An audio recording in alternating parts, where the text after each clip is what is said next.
ပါတယ်အဲ့တော့ဒီခါမှလည်း performance လမ်းဆိုင်နဲ့ချက်ပြီးတော့ဖြုတ်နေတယ်ပြိုင်ပွဲဝင်တခုကအစဉ်သစ်ဖြစ်နေပြီကျမလေး okay ဆိုတော့ဘယ်ကကျမလေးမလေး JK Sophia ဖြစ်ပါတယ်ရှင်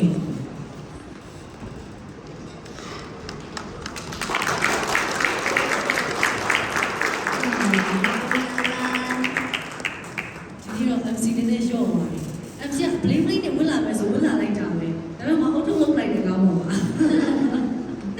okay နိုင်ပါလေရှင်တဲ့ကြွားဆိုတော့ဒီတော့မိုင်းစားပြင်ဆင်ထားတာကဘယ်လိုမျိုးသချင်းကိုရှင်းတိုင်းလို့ဘယ်လို performance တွေလို့ပြောစီစဉ်ထားတာလဲရှင်အခုသမီးတို့ကပါတချင်းနဲ့ဖြောပြတဲ့ဆက်မှာလဲဆိုတော့ဆရာမင်းချစ်တူရေးထားတဲ့အဖြူလားအမဲလားအဖြူနဲ့အမဲပေါ့နော်ဆရာမလေးလေးဝါဒီဆိုထားတာဖြစ်ပါတယ်အခုသမီးတို့ဒီတချင်းလေးကိုပေါ့နော်အများကြီးစူးစမ်းထားပါတယ်ပေါ့နော်လေ့ကျင့်ပြီးတော့စူးစမ်းထားပါတယ်အခုသမီးနဲ့အတူပါဝင်အားဖြည့်ကူညီပေးမယ်သမီးတို့ရဲ့ဒီ Zillion Dance Crew ကZillion Dance Crew member တွေကိုဖိတ်ခေါ်ချင်ပါတယ်Okay ပါပရိသတ်တွေကလည်းမလေးရဲ့ဒီဆိုဖြေဖို့ကောင်းဆုံးအားပေးဖို့အတွက်ဒီညနေပြီးတော့အားဆုချင်ပါတယ် Good luck ပါ Thank you Thank you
ရမဖြစ်နဲ့ချစ်ကြလူလူချင်းစတဲ့ငါတာချစ်ကြကိုချစ်ချာချီမှာပေါ့အတူတူတမ်းမြင်